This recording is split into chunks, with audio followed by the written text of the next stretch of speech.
Hello, people. It's time for a return to Africa.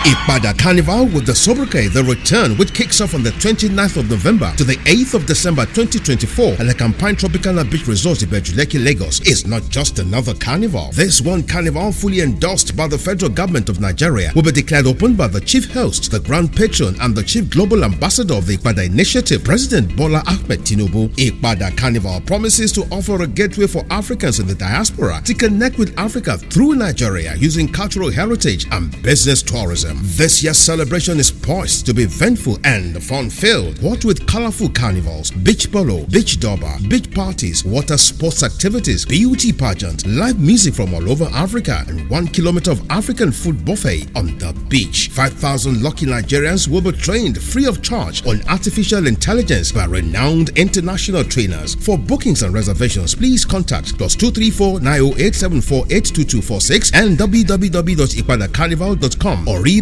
info@ipadacarnival.com. IPADA Carnival 2024. Carnival of Africans by Africans for Africans and lovers of Africa.